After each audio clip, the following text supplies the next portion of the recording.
Assalamualaikum warahmatullahi wabarakatuh. Jumpa lagi dengan saya Mas Alan di channel Radio Story. Untuk kisah kali ini masih melanjutkan dari kisah yang sebelumnya, yaitu kisah yang berjudul Suara Misterius di Kamar Sebelah. Sebelum kita masuk ke ceritanya, jangan lupa untuk like, comment, subscribe channel ini dan nyalakan juga lonceng notifikasinya agar tidak ketinggalan cerita-cerita dari channel ini. Dan seperti apa ceritanya? Mari kita dengarkan.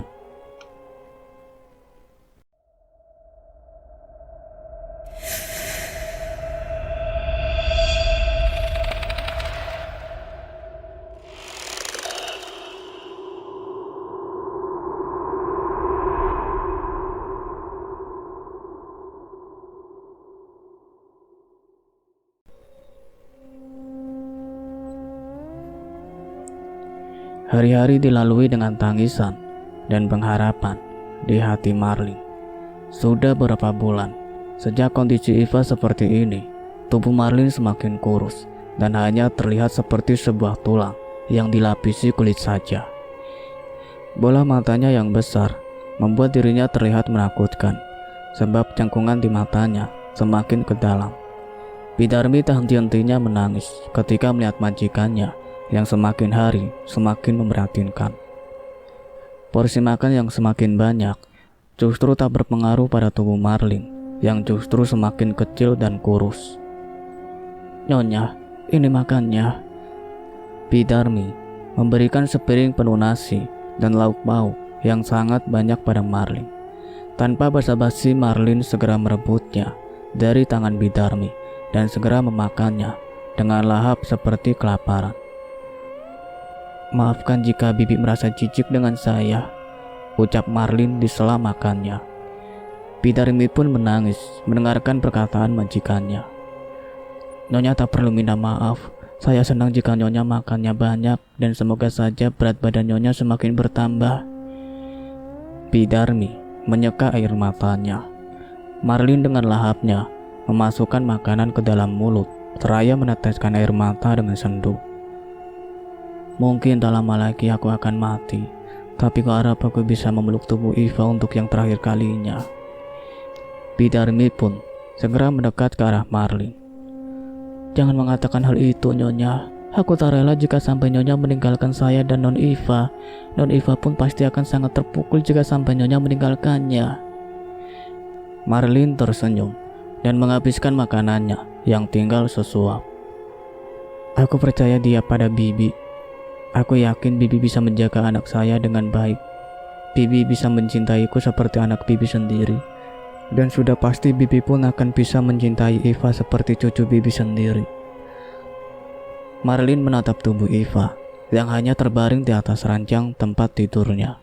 Sampai-sampai tak lama kemudian banyak sekali darah yang keluar dari kemaluan Eva. "Astagfirullah, Bi, ada darah!" teriak Marlin dengan panik. "Astagfirullah ya Allah, Nyonya, Non Eva kenapa?" Bidarmi yang tak kalah panik segera mengambil minyak kayu putih dan air mencoba menepuk pipi Eva agar bangun. "Sayang, bangun sayang, ini ibu, Eva bangun," ucap Marlin dengan bergetar. "Coba berikan ini ke hidungnya Nyonya, siapa tahu dia sadar." "Sayang, kamu kenapa? Ibu mohon bangunlah." Marlin mulai menangis dan terisak. Darah yang sangat banyak terus saja mengalir membasahi seluruh spray yang digunakan Eva. "Kita harus panggilkan dokter untuk datang ke rumah, Bi." Bidarmi mulai berjalan menuju telepon rumah dan segera meminta dokter untuk datang ke kediaman Fajar. Tak berselang lama akhirnya dokter pun datang dengan peralatan lengkap yang sudah ia bawa di dalam tas kerjanya. Bidarmi yang mendengar bel rumah dibunyi segera turun dan membukakan pintu. Siska dan Fajar saat ini sedang tak ada di dalam rumah, hingga membuat Bidarmi harus terburu-buru membuka pintu dengan langkah yang mulai pelan. "Tunggu sebentar," teriak Bidarmi saat berada di tangga mewah di rumah majikannya. Pintu dibuka dengan lebar. Terlihat sekarang dokter muda tengah berdiri dengan senyuman yang manis mengarah ke arah Bidarmi. "Silahkan masuk, Dok. ucap Bidarmi dengan tubuh yang bergetar. Assalamualaikum, ucap dokter muda tersebut. Waalaikumsalam. Bidarmi menyauti dan segera berjalan menunjukkan kamar Iva pada sang dokter. Dokter muda tersebut berjalan menaiki tangga bersama Bidarmi di sampingnya. Ia bukanlah dokter biasa, sebab ia pun memiliki indera keenam dan ia sadar bahwa ada yang tidak beres di dalam rumah tersebut. Di mana pasiennya, Bi? Tanya dokter tersebut dengan ramah. Itu dok, itu pasiennya. Non Iva mengalami pendarahan, padahal ia saat ini sedang ada dalam keadaan tidur. Dokter tersebut mengernyitkan kening dan mulai penasaran dengan penyakit yang diderita pasiennya. Apa pasien sedang mengandung sehingga mengalami pendarahan di area sensitifnya? Marlin yang menyadari bahwa dokter telah ada segera bangkit dan memberikan jalan untuk dokter agar memeriksa putri semata wayangnya. Dokter sudah sampai, tolong dok selamatkan anak saya, ucap Marlin dengan tangis yang membasahi pipinya. Dokter tersebut begitu terkejut ketika melihat keadaan Marlin yang begitu kurus dan ringkih dengan wajah yang sudah menyerupai wanita tua. Iya baik nyonya, saya akan memeriksa anak Anda. Tanpa basa-basi dokter itu kemudian mengecek kondisi Iva hingga saat ia melihat begitu banyak darah yang menempel di spray yang digunakan Iva, ia sedikit canggung dan ragu. Periksa saja anak saya dok, saya tak akan menuduh Anda macam-macam. Saya tahu Anda hanya menjalankan tugas. Sebaiknya anak Anda dibawa ke rumah sakit saja untuk melakukan ronsen ataupun tes lab. Saya bukannya tidak profesional, hanya saja penanganan di rumah Anda cukup sulit karena kurangnya alat untuk melakukan prosedur yang ada. Saya hanya akan membersihkan area sensitifnya dan juga mengecek secara manual. Dokter tersebut kemudian perlahan-lahan membuka celana yang digunakan Iva dengan diawasi Bidarmi dan Marlin yang mengawasinya. Astagfirullah, bekik sang dokter dengan terkejut. Ada apa dok? Tanya Marlin dengan panik, dengan keringat yang menguncur deras serta tangan yang gemetar. Ada sesuatu di area sensitif pasien. Segera Anda pakaikan kain yang bersih dan kita akan bawa dia ke rumah sakit untuk mendapatkan penanganan yang tepat. Dokter kemudian membereskan kembali kain yang penuh dengan darah dan kemudian berjalan mundur agar Bidarmi dan Marlin bisa memakaikan pakaian bersih pada Iva. Dengan pakaian yang sudah bersih, akhirnya Marlin dan Bidarmi menunggu kedatangan ambulan yang ditelepon oleh dokter muda itu dengan perasaan gusar. Marlin dan Bidarmi begitu penasaran dengan apa yang dilihat oleh sang dokter di area sensitif Iva. Tak berselang lama bunyi sirine ambulan sudah semakin dekat di kediaman Fajar. Hingga saat mobil itu sampai di depan halaman, beberapa perawat mulai turun dan menggotong tubuh Iva masuk ke dalam ambulan. Bidarmi dan Marlin senantiasa duduk di samping Iva yang saat ini masih tetap diam dengan mata tertutup. Mereka sangat panik dengan keadaan Iva yang semakin memburuk, apalagi darah yang keluar dari kemaluannya tadi begitu banyak. Ada apa lagi dengan putriku, Bi? Tanya Marlin di sela isak tangisnya. Saya juga tak tahu nyonya. Kita doakan saja supaya non Iva cepat pulih dan tak ada hal-hal buruk apapun yang akan terjadi. Bidarmi mencoba menenangkan Marlin dengan cara memeluk tubuhnya. Tangisnya begitu pilu didengar sampai dokter yang berada di sampingnya ikut terdiam dan bersedih. Maaf, saya tak tahu apa yang keluarga Anda lakukan. Tapi jujur saja semua itu sangatlah tak baik dan bisa-bisa mengancam nyawa seisi rumah, ucap dokter tiba-tiba saja. Marlin terdiam dan mulai menatap sang dokter. Maksud dokter apa? Bukan apa-apa. Saya hanya takut terjadi sesuatu pada pasien dan Anda nyonya. Saya adalah manusia biasa yang hanya memiliki sedikit kelebihan yang Allah berikan pada saya. Tadi ketika saya berada di rumah nyonya, tanpa sengaja saya melihat sosok yang membantu pesugihan yang Anda lakukan. Dokter itu menundukkan kepala dan menjelaskan dengan pelan.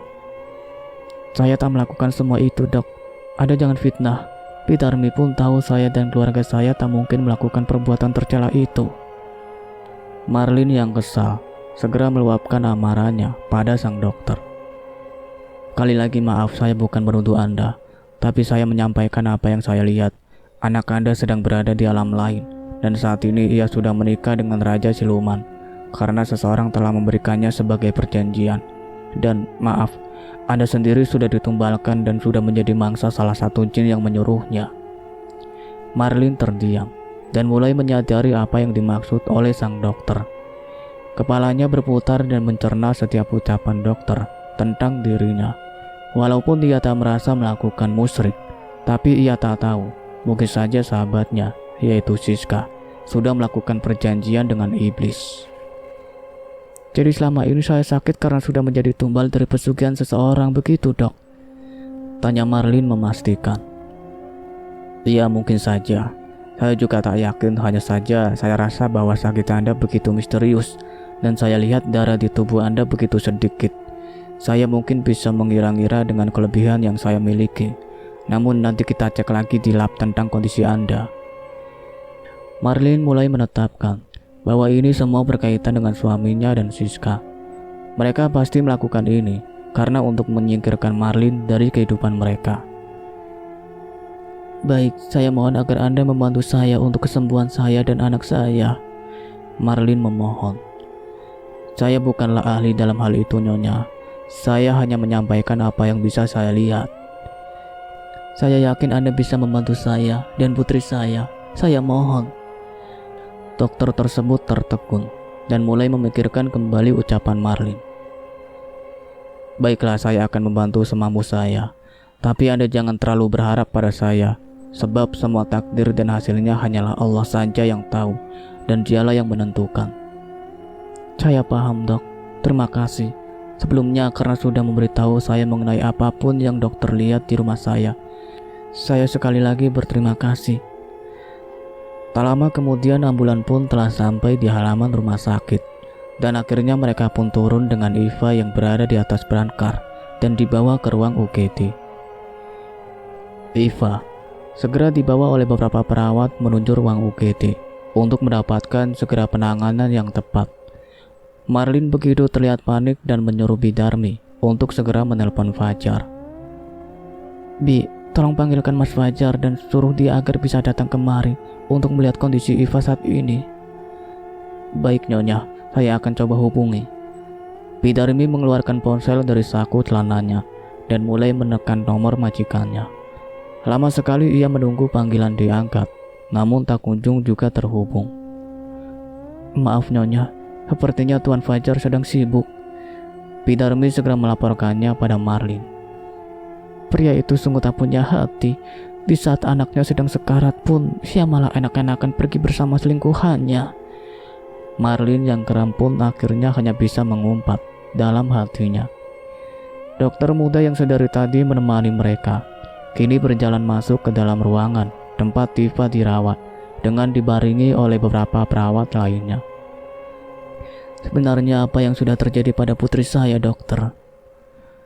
Untuk saat ini saya tak bisa memberikan penjelasan pada Anda. Kami akan mencoba memeriksa pasien secara mendalam dan menyeluruh, setelah itu kita tunggu hasilnya. Dokter menjelaskan prosedur medis pada Marlin. Saya harap ibu banyak berdoa demi kesembuhan putri ibu, sambung dokter pada Marlin. Marlin dan Bidarmi segera menuju musola di rumah sakit dan melangsungkan sholat isya berjamaah. Pikiran Marlin yang tadinya kalut kini berangsur normal dan rileks. Ia begitu nyaman berada di dalam musola tersebut dan melakukan doa sangat khusyuk untuk meminta kesembuhan dirinya dan Iva. Aku bersimpuh di hadapan-Mu ya Allah, pencipta seluruh alam beserta isinya. Ampuni dosa-dosa hamba-Mu ini ya Rob. Tolonglah selamatkan putri hamba ya Allah. Tolong berikan dia kesehatan serta umur yang panjang. Aku tahu begitu banyak dosa yang telah hamba ini buat dan lakukan, baik dalam keadaan sadar maupun tidak. Hamba mohon ampuni dosa-dosa hamba dan sembuhkan kembali putri satu-satunya hamba ya Allah. Marlin berdoa dengan isak tangis yang senantiasa terdengar begitu menyenyat hati. Ya Allah, tolong hamba, tolong beri kesembuhan untuk majikan saya serta putrinya ya Allah. Engkaulah Maha Pengasih, Maha Pemurah. Tolong bantu kami ya Allah. Bidarmi pun ikut mendoakan kesembuhan majikannya, beserta putrinya yang sudah Bidarmi anggap sebagai cucunya sendiri. Kedua wanita itu sedang memohon pada Sang Kuasa agar Iva bisa kembali pulih dari penyakit misteriusnya. Bulir bening terus saja menetesi pipi kedua wanita tersebut, hingga akhirnya sudah cukup lama mereka berada di sana dan memutuskan untuk kembali ke tempat Iva ditangani. Bi, apakah putriku bisa kembali sehat dan hidup lagi, Bi? Hus, Nyonya jangan bicara seperti itu. Non Iva pasti sembuh dan pasti hidup bagaimanapun caranya. Allah pasti kasih jalan terbaik untuk kita dan tentunya untuk Non Iva sendiri. Aku tak bisa bayangkan jika Iva sampai dihadapi. Hatiku pasti sangat hancur dan mungkin aku pun akan mati menyusulnya. Marlin bergumam dengan sendu. Nyonya, kita punya Allah. Apapun kehendak Allah, apapun takdir Allah, kita harus menerima dengan ikhlas dan tabah. Walaupun sangat berat dijalani dan dilakukan, percayalah bahwa Allah memiliki takdir yang indah untuk kita. Bidarmi mencoba menguatkan majikannya yang saat ini sedang terguncang. Marlin terdiam dan mulai menyeka air matanya. Bibi benar, apapun yang terjadi aku yakin semua ini pasti ada jalannya. Tak lama kemudian dokter keluar dari ruangan tersebut dan mengatakan sesuatu hal yang penting. Kami cukup terkejut dan aneh mendapati luka sangat besar di area sensitif pasien dan kemungkinan alat reproduksi akan sedikit terganggu akibat luka tersebut. Astagfirullah, luka apa itu dok? Anak saya takkan mungkin melakukan hal aneh-aneh. Dia sangat rajin beribadah dan sangat anti terhadap pergaulan bebas. Ini adalah luka yang timbul akibat kekerasan seksual yang dilakukan secara paksa. Namun anehnya, tak ada tanda-tanda area sensitif korban pernah, melakukan hubungan terlarang dengan manusia. Ini lukanya cukup besar, seperti pasien sudah kemasukan benda besar. Marlin menggelengkan kepala, seakan tak percaya dengan apa yang ia dengar. Marlin dan Bidarmi cukup heran dengan apa yang dikatakan oleh sang dokter. Apa yang sudah terjadi pada Iva, Bi? Marlin kembali meratapi nasib putri semata wayangnya yang sudah kehilangan mahkotanya. Saya rasa Anda harus secepatnya mendatangkan seseorang ahli dalam hal spiritual, sebab saya rasa nyawa Anda dan pasien sudah benar-benar dalam bahaya. Benar apa yang dikatakan oleh dokter Nyonya, kita harus secepatnya mendatangkan seseorang ahli. Bidarmi mulai menimpali perkataannya. Baiklah, kalau ini adalah satu-satunya cara untuk menyelamatkanku dan Iva. Marlin menghapus kasar air matanya, dan tak lama kemudian saat ia akan bangkit dari kejauhan, terlihat Fajar dan Siska tengah berjalan ke arah mereka. Ada apa ini? Iva kenapa? Fajar bertanya dengan sangat kencang, sehingga seluruh mata memandang ke arahnya. Bapak bisa ikut saya ke ruangan saya. Tak enak jika kita berbicara di ruangan ini. Dokter muda tersebut mengajak Fajar dan Siska untuk menuju ruangannya. Bidarmi dan Marlin pun ikut berjalan di belakangnya. Sesampainya mereka di dalam ruangan sang dokter, perdebatan serta perbincangan mulai terjadi di antara mereka. Hingga akhirnya ketika dokter tersebut serta Marlin ingin melakukan pengobatan secara spiritual, Fajar dan Siska serempak menolak. Tidak. Kalian tak perlu untuk berobat ke seorang kiai ataupun semacamnya. Sudah kukatakan mungkin Eva sudah melakukan hal di luar batas dengan seorang pria bajingan yang tak bertanggung jawab. Fajar bersikeras dengan pikirannya. Lagi pula, untuk apa juga kau berobat seperti itu? Kau memang sudah tua dan penyakitan. Seharusnya kau sadar diri dan lebih sering beristirahat, bukannya malah keluyuran. Marlin yang geram akhirnya buka suara dan mulai ikut menyalahkan Fajar. Kau sendiri Mas yang telah membuat keluarga kita hancur. Aku begini juga karenamu. Pikiranku kacau dan aku stres berat. Kau yang sudah menjadikanku dan Iva seperti ini. Dan kau Siska, kau adalah penalu yang hidup mengerokotiku. Siska hanya tersenyum licik di balik wajah sedihnya. Ia begitu manja terus saja memegang lengan Fajar dan tak mau melepaskannya. Lihat ulat bulu itu, Dia berani-berani melakukan hal itu di hadapan semua orang. Sungguh tak bermoral. Marlin mulai berteriak dengan keras. Jadi wanita tuh ngaca. Kau sungguh tak menarik dan sudah seperti mayat. Siska yang tak kalah menyebalkan segera membuat cibiran untuk Marlin.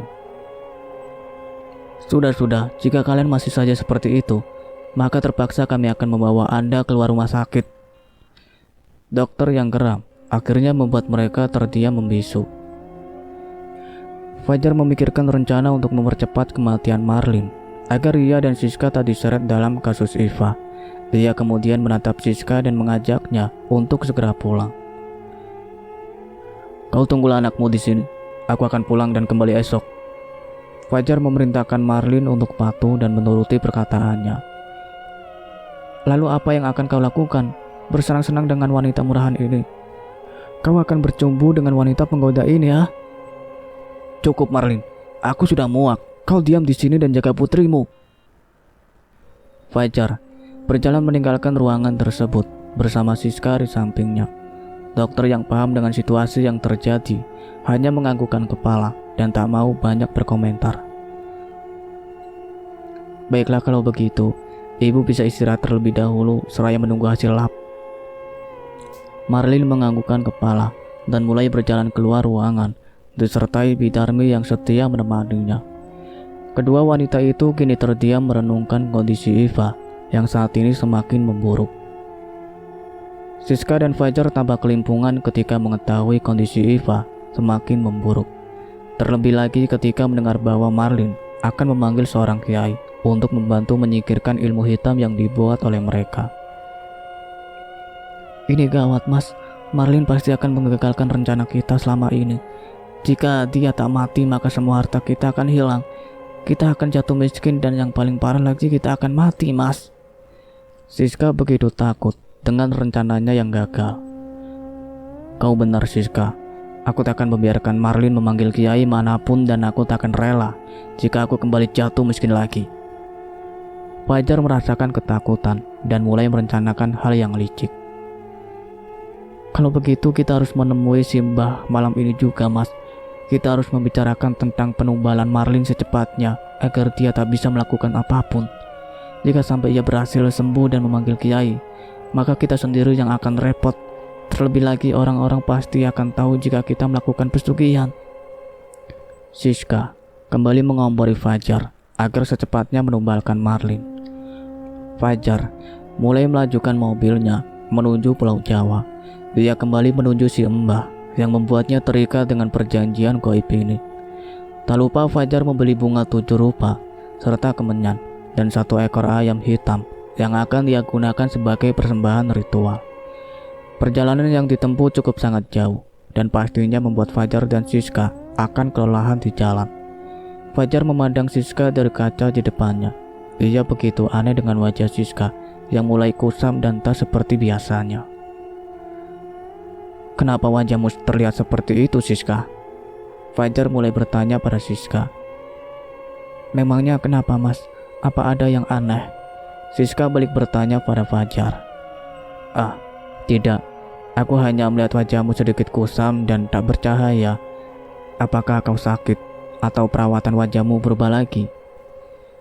Siska segera mengambil cermin di dalam tas kecil yang ia bawa dan mulai mematut wajahnya yang memang sedikit terlihat kusam.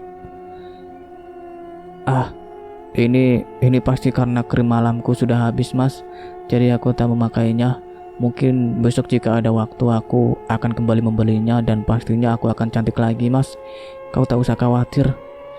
Siska yang cemas berusaha meyakinkan Fajar agar tak merasa curiga. Siska mulai ingat jika susuk yang ia gunakan mungkin sudah terlalu lama dan membuat wajahnya sedikit kusam. Terlebih lagi pelet yang ia gunakan untuk memikat Fajar sudah cukup lama tak melakukan ajian baru, hingga ia pun memutuskan untuk kembali melakukan ritual peletnya pada Fajar agar ia tak berpaling. Nanti jika kita sudah membuat Marlin mati, aku akan pergi ke kampung dulu agar orang-orang tak merasa curiga dengan kematiannya mas. Jika semuanya sudah sedikit tenang dan kematian Marlin sudah cukup lama, aku akan kembali menemuimu dan kita menikah. Siska mulai menyusun rencana setelah kematian Marlin terjadi. Tapi aku tak bisa jauh-jauh darimu sayang. Fajar mencium tangan Siska dengan lembut. Kau sabarlah sedikit mas, lagi pula aku takkan lama pergi. Aku hanya ingin membuat warga di rumahmu tak curiga ketika kematian Marlin nanti. Jika aku ada di sana dan keadaan Iva belum pulih, maka akan ada isu bahwa kita membunuh istrimu agar kita bisa menikah. Terlebih lagi Iva sampai sekarang belum sadarkan diri. Fajar menghela nafas. Ia cukup merasa berat ditinggal Siska lama-lama. Berbeda dengan dirinya yang saat ini menginginkan sekali Marlin mati. Ya sudah, jika itu maumu, kau boleh pulang. Asalkan kau ingat, tak boleh dekat dengan laki-laki lain. Dan kau tak boleh pergi lama-lama dariku sayang. Fajar mulai menghentikan mobilnya di pinggir jalan yang ditumbuhi dengan pepohonan lebat. Dan perlahan-lahan Fajar pun mulai mendekatkan bibirnya ke wajah Siska. Hingga akhirnya ia pun mencium bibir Siska dengan sangat lembut. Permainan keduanya begitu panas dan tak tahu tempat. Hingga tak lama kemudian terdengar suara tawa seorang wanita yang memekakan telinga Fajar dan Siska. Suara apa itu mas? Tanya Siska yang langsung menghentikan aksinya bersama Fajar. Entahlah sayang, kurasa ada penunggu hutan yang merasa terganggu. Fajar mulai menyalakan kembali mobilnya dan segera melajukan kendaraannya. Siska dan Fajar merasakan ketakutan serta merinding ketika melihat jalanan yang begitu sunyi dan gelap. Keduanya saling diam tak mampu bicara karena ketakutan. Cepat sedikit mas, aku takut. Siska merengek pada Fajar yang hanya diam saja. Iya, sebentar. Fajar kemudian mengemudikan mobilnya sedikit lebih kencang. Mobil berwarna putih itu kini berjalan dengan sangat kencang, membelah kawasan hutan yang lebat dan sangat gelap. Tak ada suara apapun, bahkan suara serangga sekalipun. Fajar dan Siska hanya diam dengan mantra-mantra gaib yang si Mbah berikan untuk menangkal gangguan makhluk halus.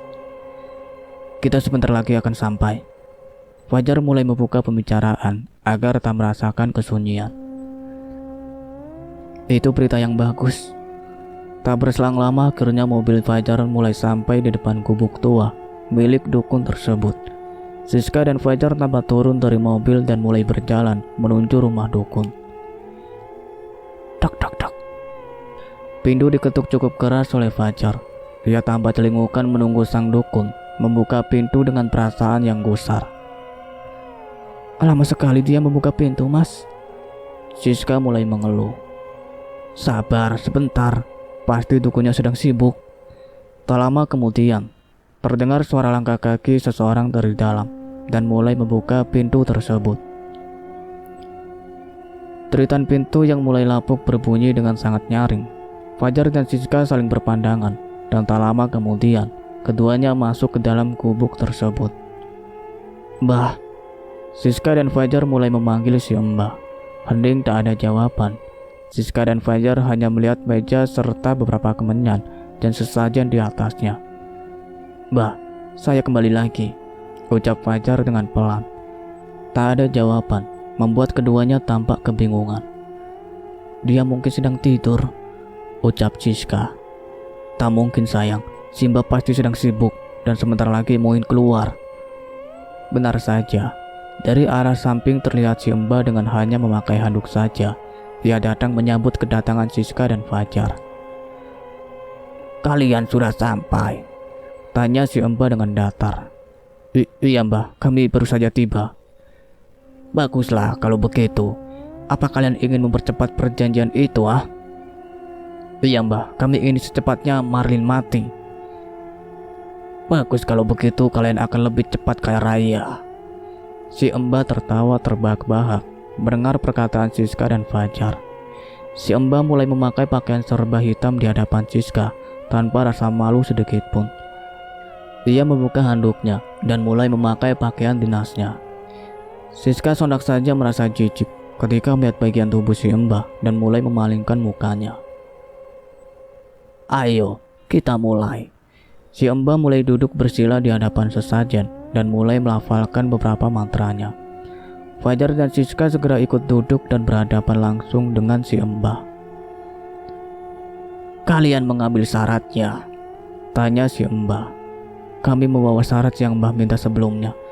Siska, ambilkan ayam itu di luar. Fajar memerintah Siska yang terlihat cemberut. Siska pergi berlalu dan mulai mengambil ayam serta sesajen di luar dan kembali dengan persyaratan yang lengkap.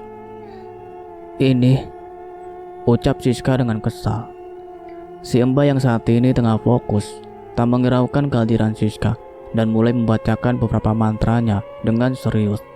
Dia terlihat beberapa kali memercikan air ke dalam api hingga membuat api itu semakin besar. Wahai penguasa gunung, kami datang membawa hadiah serta pengabdian yang tulus padamu. Datanglah dan berikan anak cucuku ini kekayaan melimpah dan kesuksesan yang tak terhingga. Datanglah wahai Tuhan yang berkuasa. Angin tertiup kencang sehingga membuat dinding gubuk yang terbuat dari kayu sedikit bergoyang. Hening dan suasana yang mencekam membuat Siska dan Fajar saling berpegangan tangan dengan erat.